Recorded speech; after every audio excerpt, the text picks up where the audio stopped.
Hey, what's up, all my positive people? Welcome back to the Permanent Lifestyle Podcast, your home for positive, informative, and life-changing conversations. I am your host, William Schultz. Thank you for being here again because I have our part 2 episode, the second part of our conversation with the legendary and iconic Robyne Robinson. And what's really interesting about this conversation is we find out how news became so kind of partisan, where there's really no transparency in the information we're getting. But there's a reason for that, and Robyne Robinson tells us why. I didn't even know it myself, so this was a great conversation. I hope you love it just as much as I did.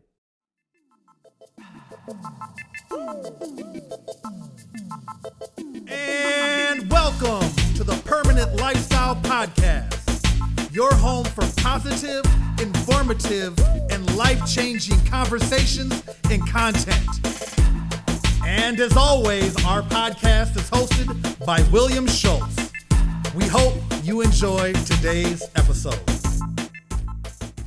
Well, you know what, you had mentioned the FCC rules, and I think that's a perfect segue into the next part of our interview here, because kind of how this interview kind of came about is that you had posted something about a news thing on CNN, and I jumped in there. I was like, I haven't watched traditional news in 3 years, and we kind of were going back and forth. Yeah. And not in a bad way, but just kind of commenting back and forth. Right. And you had said something about, once when Bush and Powell changed the FCC rules, things change. And I was like, a light bulb went in my head. I was like, oh my God, we need to talk about this.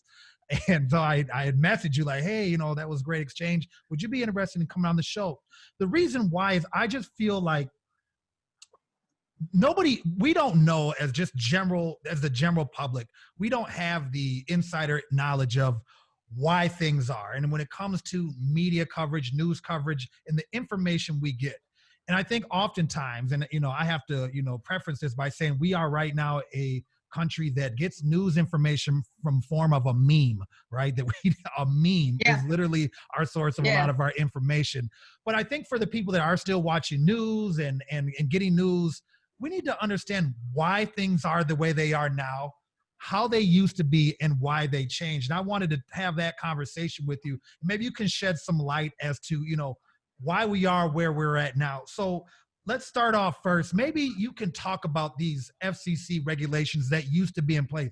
Could you maybe just give a brief overview of what they entail? The federal communication. Yeah. I'll try to keep it as brief so people can understand it. It does get too lengthy. But the U.S. government had a department, the Federal Communications Commission, which had routine regulations that anybody that had the airwaves had to adhere to. You had to have so much community programming as well as commercial programming, and it had to be documented with the FCC because if you didn't have this programming, if you weren't in the community doing community work, you could have your license revoked. And so it was a big deal to keep track of what your staff was doing in the community, particularly your anchors, your news anchors.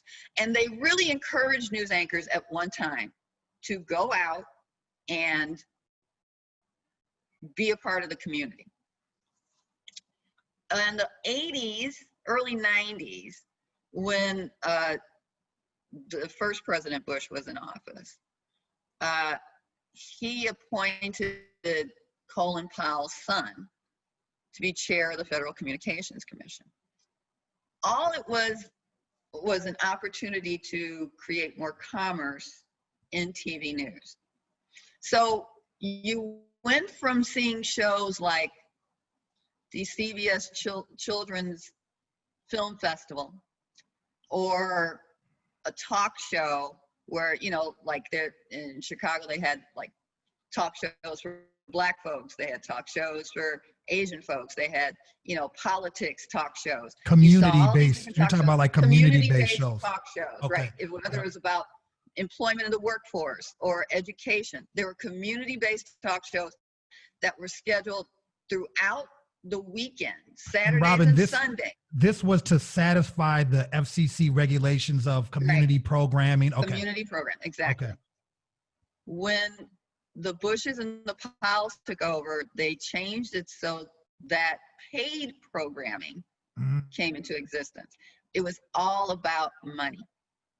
For so long, news departments in any corporation were considered hands-off.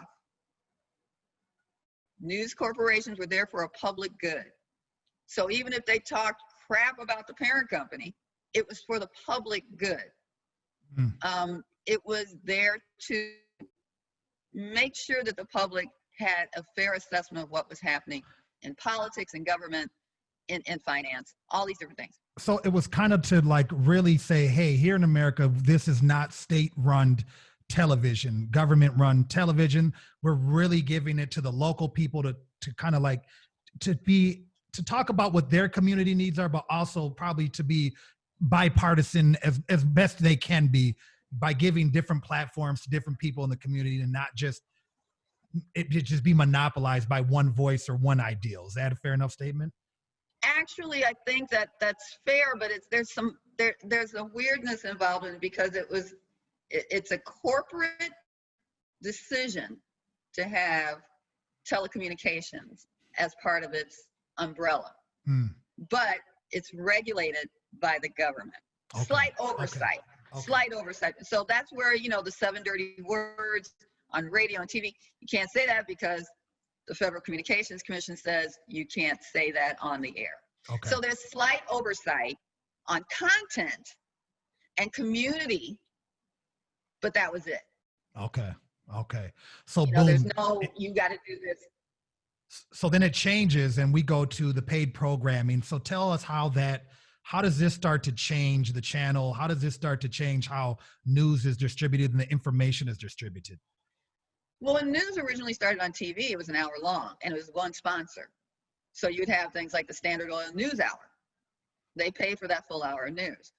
More content, as more content was created and content could get commercial sponsors, they squeeze the news hole down to a manageable size, which is 30 minutes instead of an hour, and have multiple sponsors. So what the sponsors are actually doing is they're paying for a certain mindset.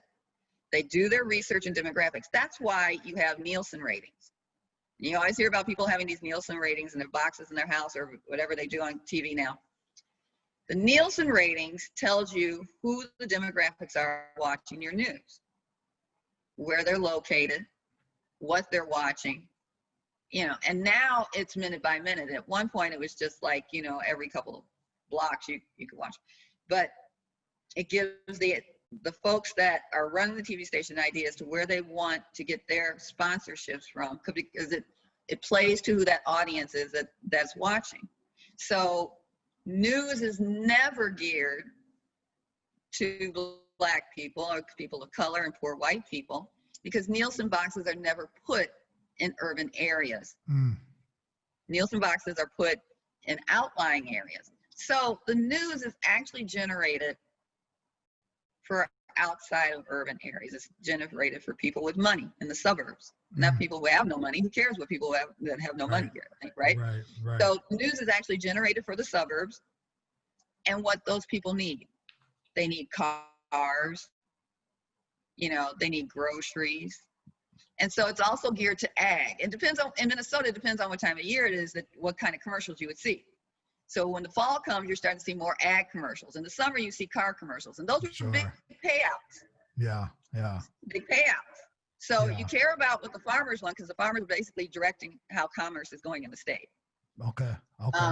And then you care about what the people in the suburbs want, because they're paying your bills too.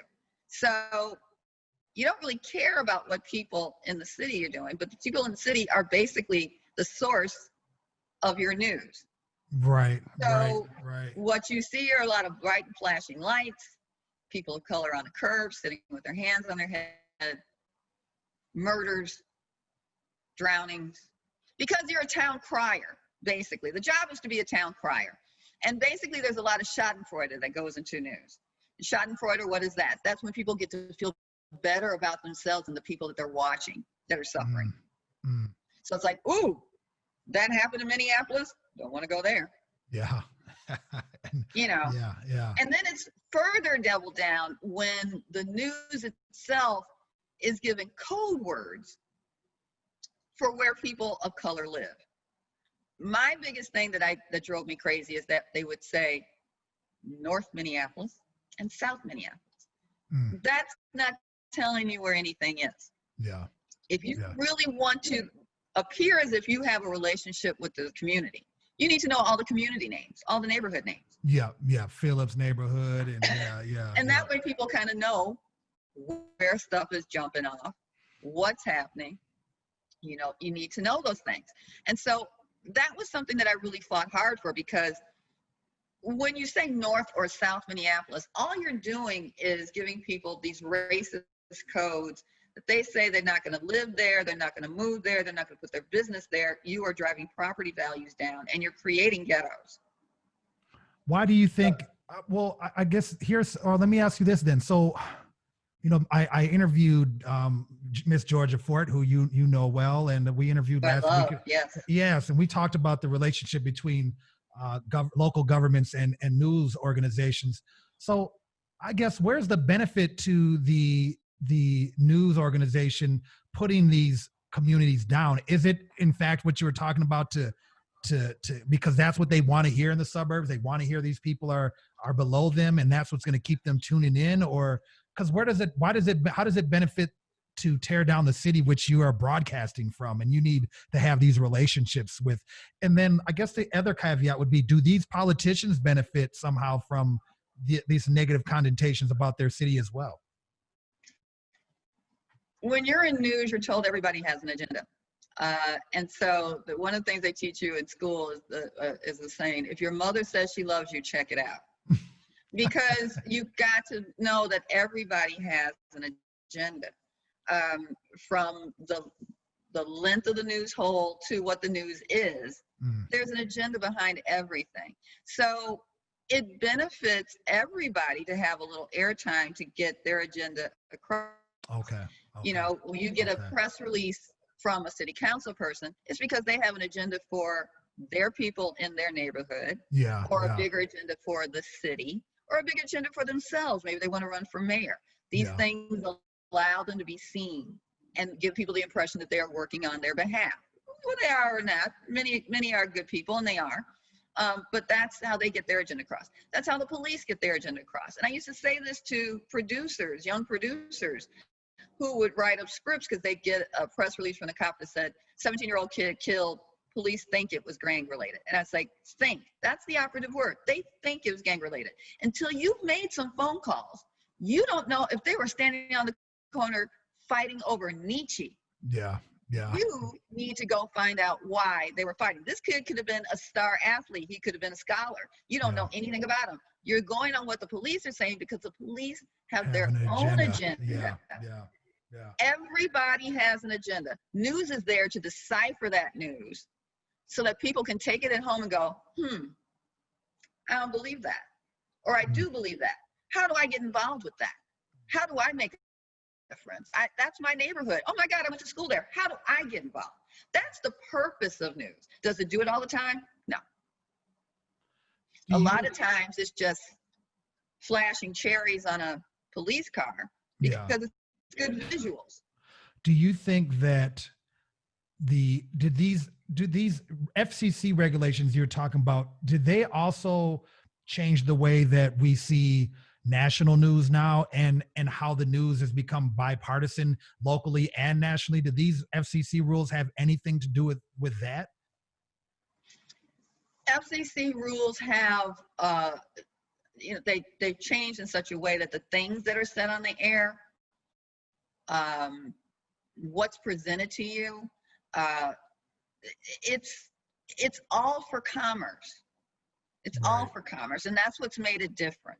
What was like, could you maybe give us an example? Like, what's something that you see on TV now that you wouldn't have seen 1978 that you would see now that's like really common, and that you can see obviously this is not something that benefits the general public?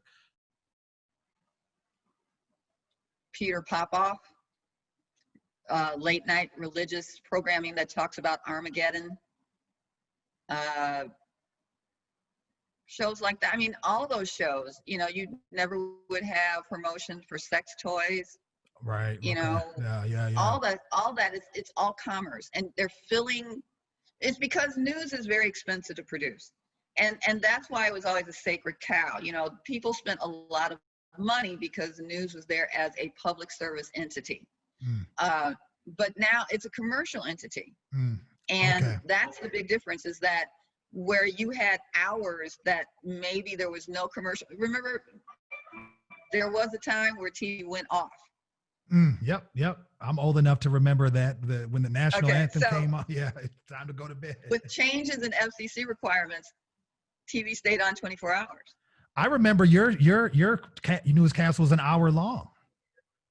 It stayed an hour long, Mm, but they added a lot of programs because trying to fill commercial programming, you have to buy that. Even if you're an affiliate, they will you have to buy the affiliate package. You don't just get that. What do you mean by what's an affiliate package? What does that mean? That means that you pay to carry the logo of the network and show their programming. So KMSTP 9 pays Fox to put the Fox 9 news. Here's a different thing, that Fox is different from CARE and CCO and KSTP because they are an owned and operated station, which means Fox owns Channel 9 outright. Okay. So they get all Fox content. You know, they are a Fox representative. However, they also pay for CNN content. Okay. See, it's all broken up. Back in the day, you were a Fox girl and that was it. You were a CBS girl and that was it. Today, it's hybrids of everything because you can pay to play. You know, before there weren't that many options. So the big difference is that the rules have changed. Commercial television is very expensive to pay for. So it's filled with people who can pay for that program. And that content is solely their content. And that's why you see those things that are disclaimers at the beginning saying, this is not ours. It's not Fox 9. It's wholly the content of the creator. It's not us. But they paid to be on Fox 9. And so they have that hour to say whatever they want. So basically, No rules. Once the rules changed and it was about a money game, then now you're seeing different kind of money come into a space that previously wasn't there. And then you're seeing these, probably, I'm going to guess, executives are making a lot more money. And a lot of these decisions now are based on what we can do to get more audience engagement, more viewership, more sensationalization of our product, so we can sell ads at a higher clip, make more money, and cover some of these production costs, but also make more money for the network. So maybe those feel-good stories that you might have seen more of in the 70s and 80s, now you're going to maybe see more. I think Georgia had said something about if it bleeds, it leads. So you're going to see more of these controversial stories. You're going to see more partisan type reporting because we're trying to stir it up in emotion. I know that, would that make sense? It's funny because, well, all of it is that. I mean, it already is that. And that's the funny part about it, is that I think it was more subtle years ago. Now it's just in your face. Yeah. Television is a money-making commodity. News was a sacred cow. News is no longer a sacred cow. Now, news is in the business of generating money as well. Yeah. So, you know, that's why you have so much news throughout the day. Programming is expensive. Plug in another newscast. You got news at 4 a.m., 5 a.m., 6 a.m., 7 a.m., 7 to 9. Then we take a break. Might come back at noon. Maybe not if you got a good show like Ellen, because Ellen generates dollars. So then we go to 4 o'clock in the afternoon. Okay, so we're going to run Judge Judy before this because Judge Judy brings us money. So Judge Judy is going to be your lead in. You keep part of that audience because they like news. They like crime. So what are you going to lead with? Crime. Okay. Yeah, that makes a lot of sense. There's a formula to all this. There's a formula. And a lot of it is covered up with graphics and pretty swooshes and sound effects and great intro music. But there's a formula to news. And so when you say that you get a 30-minute newscast, you're not getting a 30-minute newscast. You're getting a 16-minute window for news. The rest is filled by commercials to pay for that 16 minutes of news. So if 16 minutes in 16 minutes, And, you know, you're coming in with Judge Judy. Judge Judy's about crime. You're going to lead with crime. So what else are you going to have as a sponsor? What's a good sponsor during that segment? Oh, during ADT? ADT, home security. Home security. Yeah. So this is how your bills are getting paid. And a news hold, and it's different now. When I was in news, it was about $2,000 for 30 seconds. So you can't lose money by deciding you're going to have an hour-long newscast with 2 stories that run 6 minutes long. Now, while that 6 minutes long story will give you background so you understand the context of what is happening, it's not generating any dollars. Nielsen ratings are dropping like flies on your feel-good story. Nobody's caring. So you know not to ever run a 6-minute feel-good story in that segment ever again, or maybe not even ever again. That's how news has changed. Where you got background information to put things into context, you don't have that anymore. Only a few stations do the long-form story. Oh, man. That's a lot of things to take into context with this. It's money, it's time, but it's really also racist ideas that are played to, sexism. I mean, it's a lot of things. And each station has their own formula. Each network has their own. For Fox, the Fox formula is you start with local news, international news, then you go to business, then weather, sports, and then an animal story. Yep. Sounds about right. So weather is a big deal in Minnesota. Weather is going to get about 5 minutes. And they put a commercial right in between the weather, right in between every news does. It's a big deal. And then that's time to run some ag commercials, you know, or something that's weather related. Oh, sure. Target has a big sale on beach stuff. Yeah. Weather's Target. You know, it's all those different things. And so then, you know, weather, because it's such a big deal, it gets that big segment. You go to sports. Sports gets about 3 minutes unless something big happens. The news hold has to play between local, national, international. But in Minnesota, the local news hold gets the most time, and then national, international, you get a few stories. Yeah. You always end with the water skiing squirrel. Yeah, you're right. It's something, to make it, to kind of take the edge off a little bit, make it feel good enough that you want to come back. You kind of forget all that over here. Cute dog. So, you know, I want to touch on this subject for a couple more minutes before we get into what you've been up to and what you got going on here. I know when we were kind of going back and forth, I think maybe in a message and we were having, I am under the impression, because I know that the people that are watching news now are like 45 and up, predominantly 60 and up. Those are the people that are watching CNN, Fox, MSNBC, local news. And I have this theory, it's just my own theory, that in 10 to 20 years, those organizations are in trouble unless they completely change their format up. Because my children, I have two sons, 19 and 21, they don't watch the news. They don't watch CNN. They don't even I would come home like, hey, did you hear about, President so-and-so? And they're like, no, I didn't hear about that. And it's because that this format, then this formula that you're talking about does not work for this generation. Well, the medium doesn't work for the generation. Yeah, correct.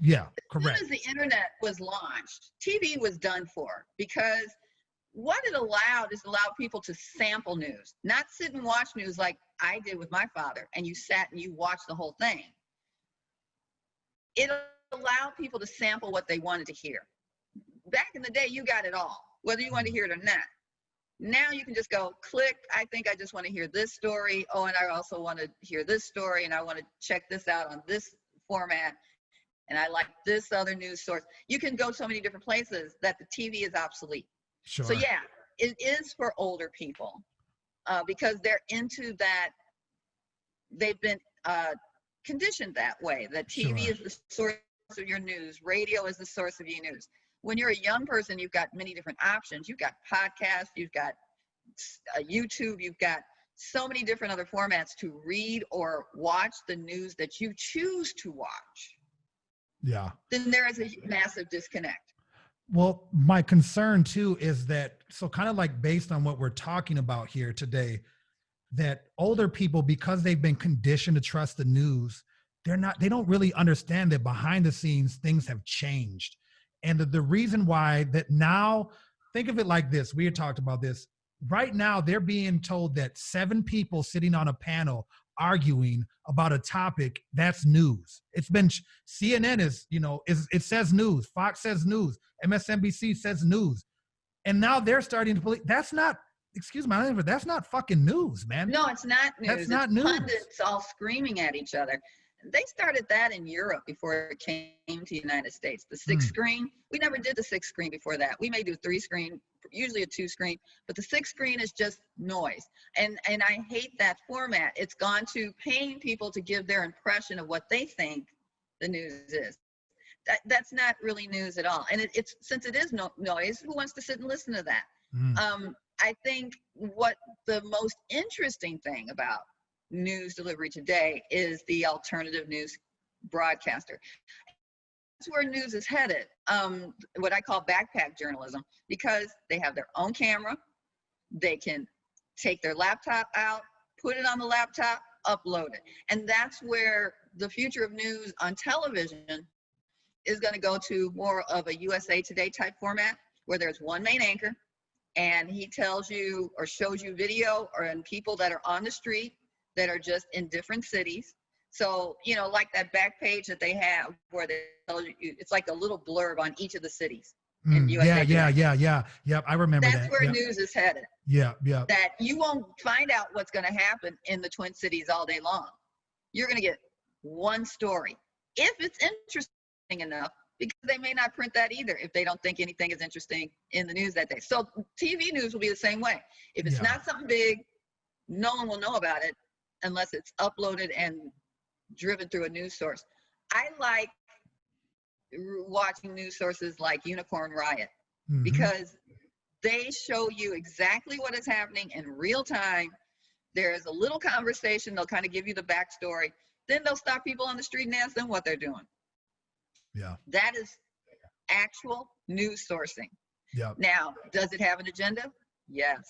Yeah, they always cover they riots. All have an agenda. But what it is raw guerrilla reporting. And that is how people are getting their information today. They'll see it live, they'll chime in, what's happening here? They'll share it with somebody else. That person shares it with a bunch of other people. It's explosive that way. That's how you get global response to George Floyd. Yep, exactly. Now, that's what I was going to say is, like, for me, when the riots were going on here, I've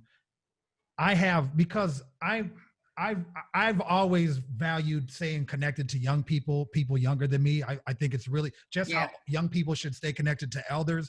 I think as you get older, stay connected to young people, because they're really, especially with technology, they're the one that they're going to lead the way. And so I have people on Instagram that I follow, Snapchat. And when the riots and stuff were going on, I was there because they were there. And I was seeing what was going on, and I'm hearing what they're saying on the news, and I'm hearing, like, seeing people's comments, because they're only getting their shit from Fox 9, CCO. They didn't send anybody out there. Now, towards the middle of the riots, maybe day 2 or 3, then they put some poor guy, in there trying to make it, but at that point in time, Snapchat, Instagram had already been the voice for all of us that don't depend on that. Back in the day, I worked with people that said flat out they wouldn't go into black neighborhoods when stuff jumped off. So, and to me, I was like, more for me, bye. And I would just go out, and a lot of times it was dangerous. And a lot of times I stood my ground with some of the gang leaders. I think Sharif Willis and I are still good friends to this day. When he got out, I was just like, oh my God. I was stunned that he called me. He called me at home. Oh, wow. Like, I'm out. I want to see you. I kept good rapport with everybody on the street. And it was important to me. The station would honestly, and to me, I thought you were a poor journalist if you refused to go into a situation that warranted coverage. I covered Klan rallies, showed up. I mean, I was at Aryan Nation stuff over on East St. Paul. I'm going. I'm scared, Mm. but I think it's my responsibility to be there. Yeah. Yeah. And to have people just say I'm not going, I think was just horrible. And that happens at stations. I think now though, there's also a fear for their people, because the community response back in the day when I was in TV, people didn't like TV. They may say something snarky to you, but you can get out now killed today Yeah. on the street. And so I Sure. think there's more responsibility for reporters with stations today. I think they do look out a little bit more for their Sure. people than Sure. they did back in the day. Yeah. And as they, I mean, things have changed, it's fake news and it's just a lot of trauma surrounding news.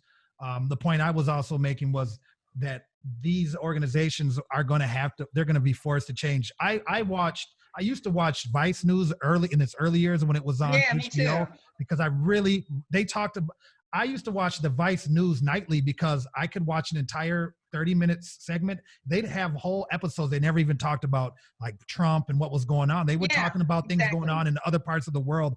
I saw that as news. Exactly. And that's the kind of news I think that people should be looking for. And it's out there on YouTube now and alternative, but you got to look for it. You got to be willing to put in the time. You got to look for it. Yeah, and that's the hard part, is that you've got to look for it. There used to be a comfort in saying it's 6 o'clock, turn on the TV. Yeah. But now you got to go search for the truth. And I think in some ways that's harder, but that message to search for the truth is even more important. I agree.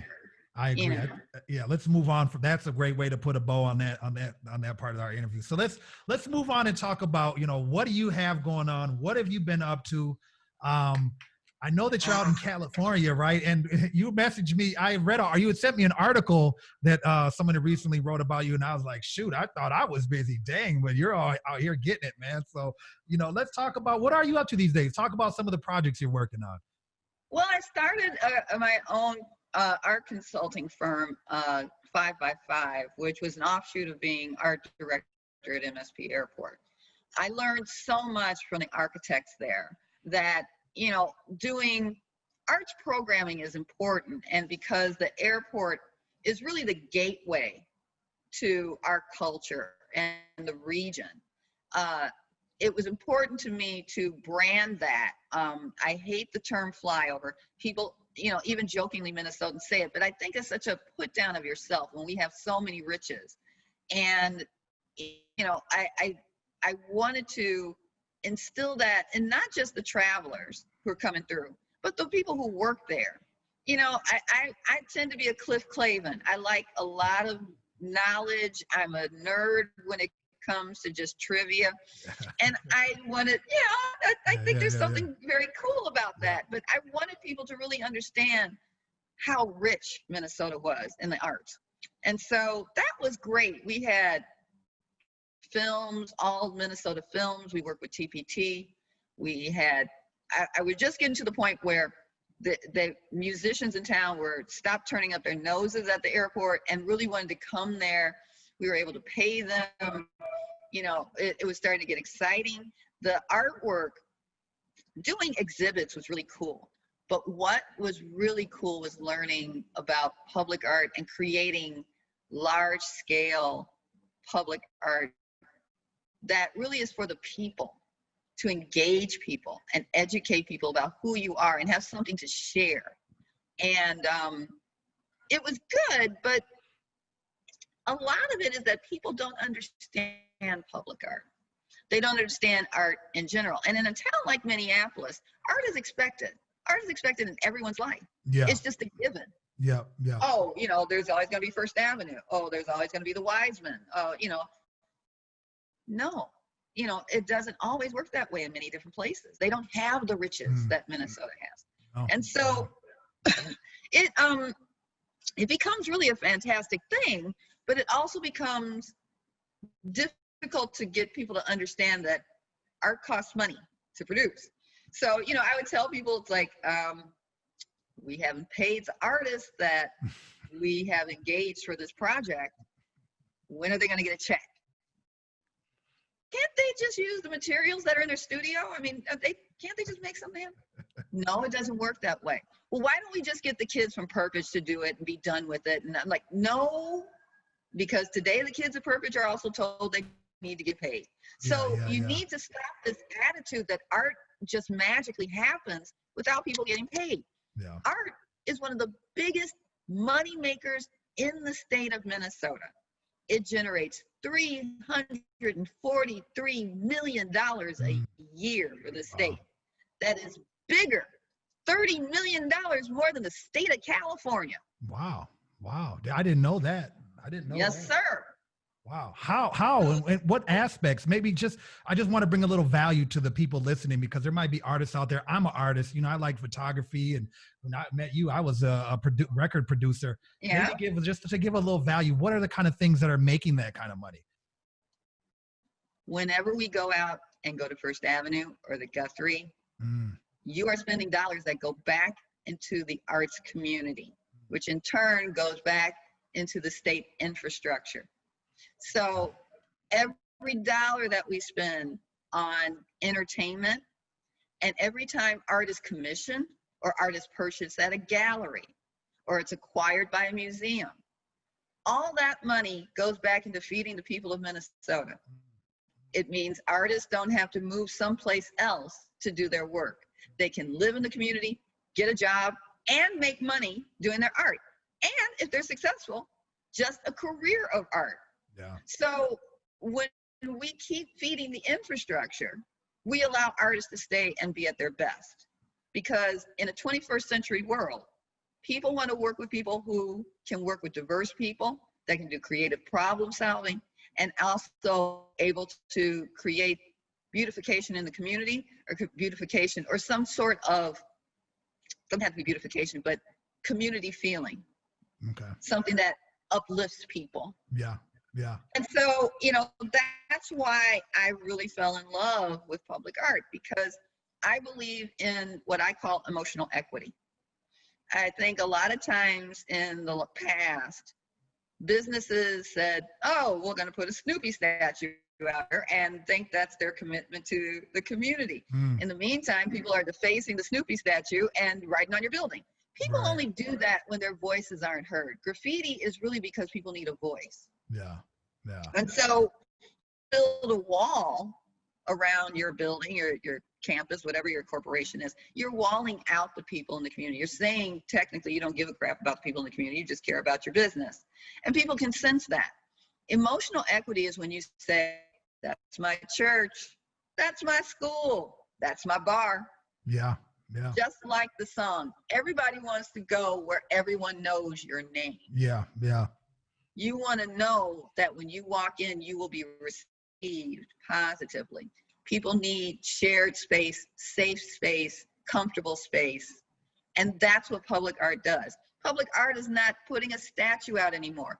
It is creating environmental landscapes that artists come in and make it possible for you to sit and hear music, or be able to ride your bike, or walk the High Line, like in New York. Yeah, you know, you can take an old railroad trestle and make it a walkable space where people can sit and bike and commune, and put some artistic flourishes in it.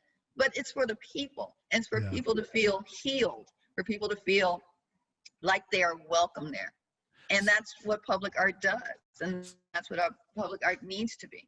So would you say right now, kind of your mission and kind of what you would, if someone had to put a label on you, and I just think you're so diverse, I don't think you deserve a label, but for the sake of conversation, if someone had to put a label on you, would saying a public arts advocate be a fair enough label to put on you?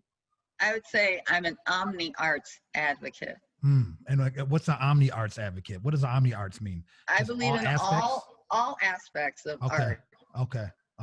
But I focus on public art.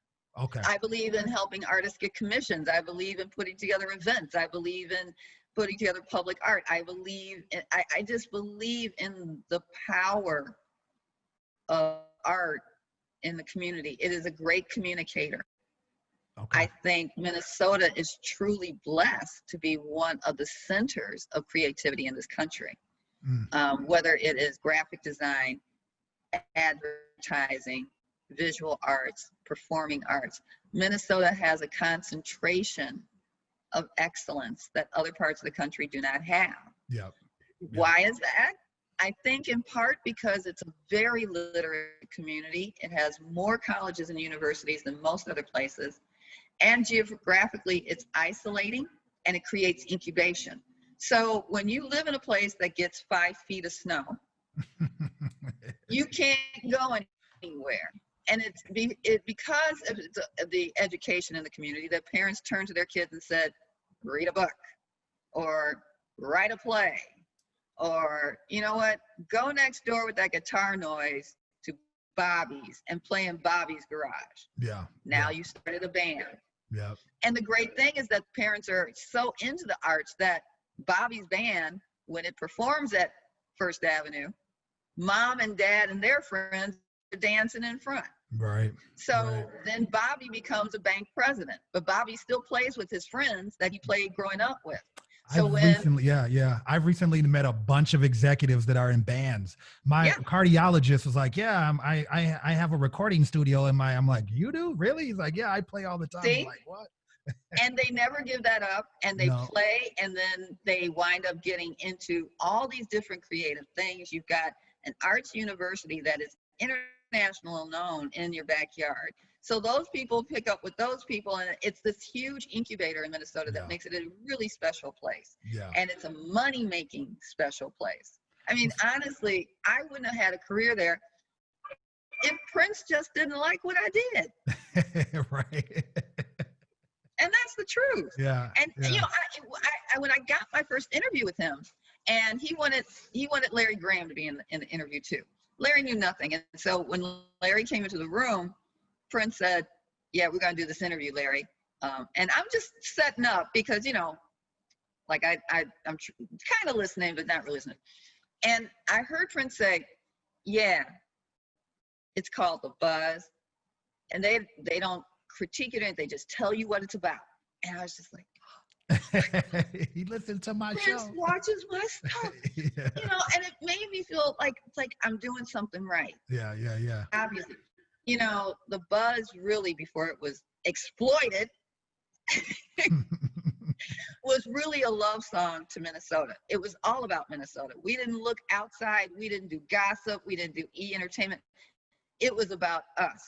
Yeah. And all that we generated in the community and celebrating all of that. And it turned into such an important thing in the community that when national artists came to the Twin Cities, both the Hennepin Theater Trust and First Avenue would tell them, while you're here, you have to work with this station. And that's how, I mean, we worked it to a point that we were a force in the community. Yeah. People who came to the community had to interview with us. Yeah, that's amazing. That's amazing. You know, we carried a lot of clout. There was a lot of entry to us because people respected the fact that we celebrated Minnesota purely. That's amazing. That's amazing. Then there was jealousies. You know, I did the thing with Prince, and then I'm getting a phone call from Jimmy Jam. It's like, I want you to interview my wife too. And I was like, it's not about wives. It's about you guys. Come on now. You know, but it was sweet. I mean, they respected what I did. They supported a sister. Yeah. You can't ask for better. Yeah. Speaking of support, where can people find you and get behind anything that you got going on? Where can we find you? Oh, Lord, I'm so sorry. I strayed from the conversation. I'm out here in California, but I'm commuting. I'm so proud of all the projects that I'm working on right now. I am working on several things that stem from George Floyd, and those really have my focus right now.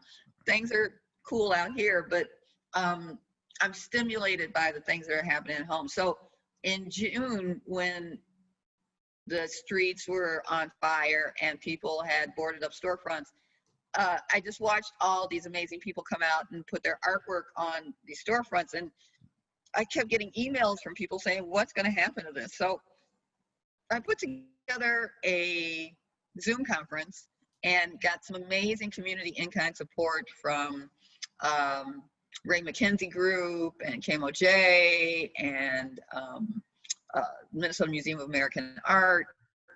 And we did a 2-hour conference talking about commoditization of Black art, what is happening in the shadow of the 50th anniversary of the Detroit Uprising and the creation of AfriCobra and the Black Arts Movement. A cross-generation conversation from Takumba Aiken to King P Studios and Precious, I'm so sorry, I forgot her name, but Precious, you know who I'm talking, girl. Okay. So anyway, it was all these young people that were talking cross-generation with these older artists like Setu Jones, and really where we are, where is our mindset right now? Roger Cummins from Juxtaposition Arts. I mean, it was a great, great conversation, and 450 people participated from Wow. LA to New York. The Smithsonian listened in. It was powerful. So trying to grow on that, the next project is called the 38th Street Blueprint Project, and it would involve other public arts organizations like Forecast, and talking to architects in our community as the 2020 plan and neighborhood revitalization happens. We are in an interesting position right now after the George Floyd uprisings to really examine what is happening in South Minneapolis and what is happening along the 38th Street corridor. Will this neighborhood revitalization include the people who already live there, or is this gentrification at its Right, because it rarely does include. It's rarely inclusive. Very rarely. Now there is, Formula Architects, which is the premier Black architecture firm in town. They are working on the 38th Street project, but there's a lot of developers that are just looking at it as really available land to do high-end development on. Yep. I want to create a project that allows the people in the community to work with Forecast and 5x5 to be able to create their own blueprint and have their ideas right next to the developments on that 4.5 mile stretch, so people can see the people who live there. And so those developers don't really stop thinking about them while they are still doing their developments. Forecast has about 2,000 books in its library. A lot of them are architecture and design, and they are downsizing, like everybody else, trying to look at, do they need overhead structure to downsize, and they want to put those books in the community. I would like to see the books at Sabathani Center, as well as the Minneapolis Public Libraries in that neighborhood. And I would like to see architects that are committed, not just the Black architects, but there are philanthropic architectural societies in Twin Cities, to work with people in the community, to show them what drafting and blueprints look like, and how they can draft their own ideas of what that neighborhood should be. Yep. And then put them up for everybody to see. Yeah, that's a great idea. That's empowerment. Do you think do you see that as being a real possibility? Is that something that conversations you're having that sound like that could get done? Yeah, I've been talking to Teresa Sweetland, who's the executive director at Forecast, and I've had a few conversations with the Lambda Alpha International, which is the philanthropic arm of the architecture associations, as well as the American Institute of Architects Minnesota chapter. And everybody wants to do it. It all happened when, June, July, people kind of wanted to get out of town. So now we're trying to bring it back to the table so we can do another Zoom conference. I'm also working with St. Olaf's, who is having the same problems. They were in the newspaper recently, where their staff and students don't feel comfortable on campus, don't feel welcome on campus. I'm a big believer. You're talking about people of color? Yes. Okay. Yes. BIPOC people, staff and students don't feel safe, feel threatened, don't feel included. And what, the problem is with those small private schools is many of them are not in the community. So people are truly isolated. They're in Northfield, or there's someplace else that is away from the Twin Cities. So working with them to develop language that I think should come through the arts departments of each school, because this is an opportunity for artists to be embedded on those campuses that come from larger institutions, that can listen to the needs of what the community has, and work with the students to develop language and develop programming from an artistic base on how to change the atmosphere for students and staff of color. Does that mean, I'm a big believer that the colleges need to embed people from the different institutions, the Rochester Museum, the Duluth Museum, the Twin Cities museums, embed them on campus so people know that they have a resource to go to, but also that those people can use their creative juices away from campus. They have someone there, place that they can go and get to, so they're not isolated. Yeah. You know, the hard part is because everything's about an hour away from the Twin Cities, they need transportation. How do we work it out for them to have transportation to get there? But we need to have, again, that wall broken down. And when I talk about, you know, emotional equity, it's on both sides. People routinely drive past campuses and feel like they're not welcome there. Sure. Yeah. Yep. Those are people on the campus. Those are kids on the campus. We need to break down that it's not a wall, but a hedge bush.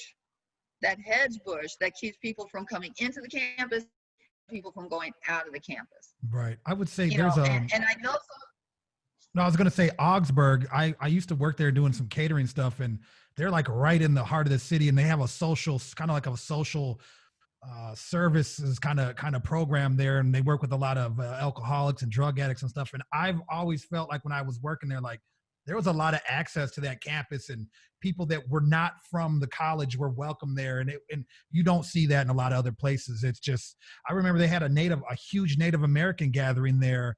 They have an event. They have it every year. They're not doing that in other places around the Minnesota, you know? No, it's the commitment from the colleges. And really that's it. It's that you've got to be able to do more with the outside community, what they're doing. Yeah. You know, because there has to be a system of balance and checks. And if the outside community can't check on what's going on, then people really don't have any idea what people are experiencing on these campuses. There's no one from them to turn to and tell anybody. And then when they finally tell people, it's a newspaper. Yeah. And that's what the biggest fear is that they don't have any control of what's going on the campus. They don't even know themselves. They operate in a vacuum. Yep. So it's time to stop that vacuum. So those are the things that I'm working on. I think the biggest project right now is the one that's for Parks and Recs. Okay. And that we're trying to create images on murals on basketball courts that reflect the community. Oh yeah, that's dope. Okay. Very nice. And when you realize about Minneapolis parks, they are powerful. They are, depending on who you talk to, the first or third most well organized, well utilized, well maintenance parks in the country. And Minneapolis Parks likes having that #1 distinction by the Trust for Public Land, is the organization that ranks parks throughout the country. And Minneapolis has always been #1, between #1 and #3. They like to be at #1. I'm a St. Paul guy. You tell me St. Paul's not in on that action anywhere?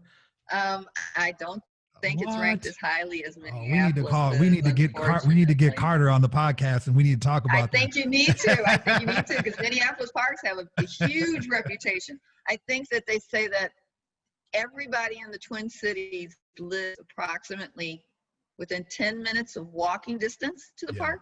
And each person, there's enough park space in the Twin Cities that each person gets 773 square feet of park to themselves. That's huge. Yeah. So when things happen in our community, I think, there's so many different ways to get the community to look at themselves. And I think these murals help a lot, because these are murals that can tell the story about the community, or they could tell what the community is feeling or what they want to express at this time. It could be people in the community that they admire.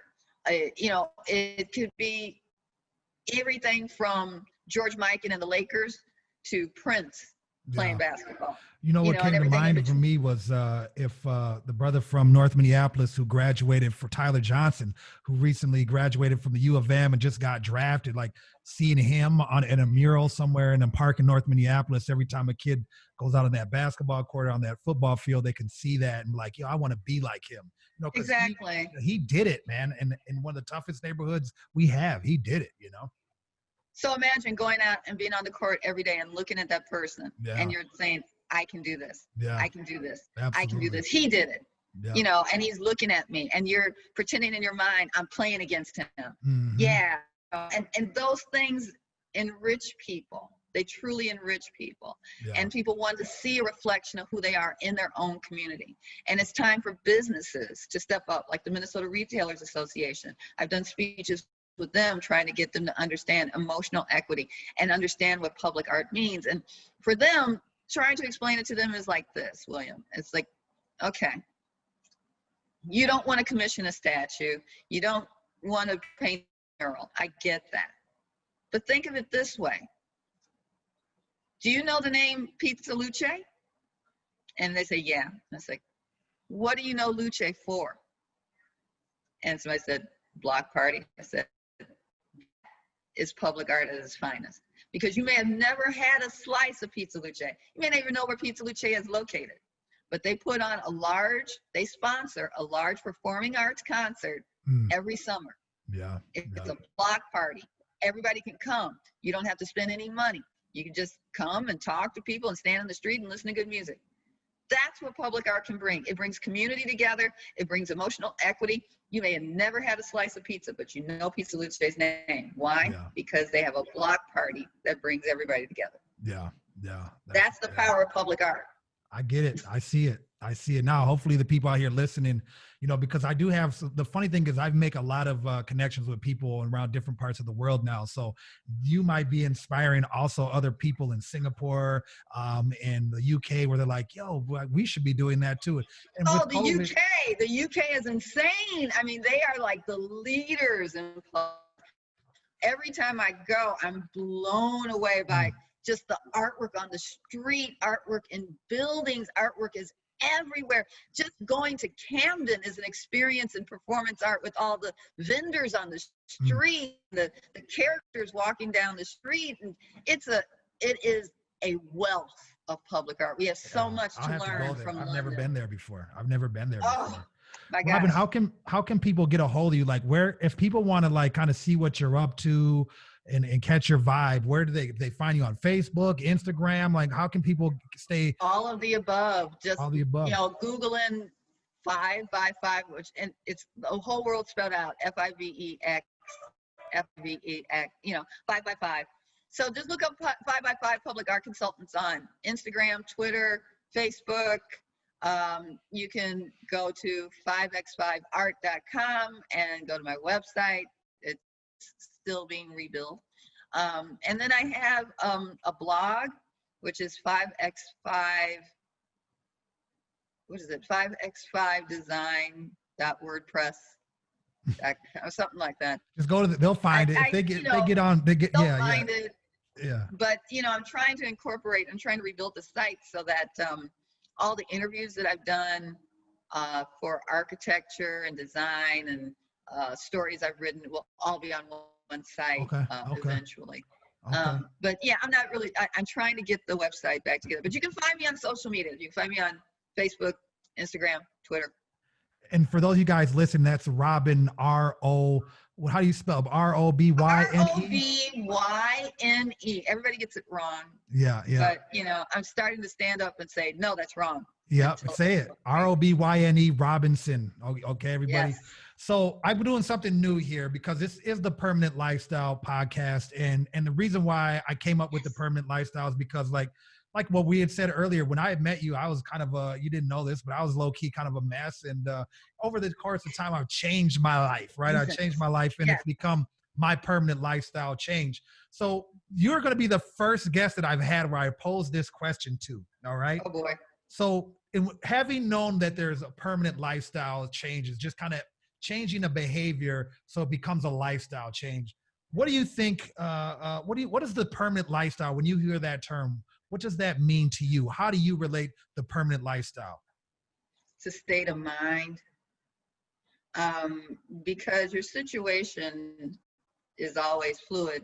What's in your mind, you know, you can create whatever you really believe in. I've always been a big believer in whatever I put my mind to, I can do. You know, I just know I can do it. And If it's really fascinating to me or something I really want, I believe that I can do it. And so I've always put faith in my visions, what I want to do. And I think I've always had this idea that moving west would free my mind.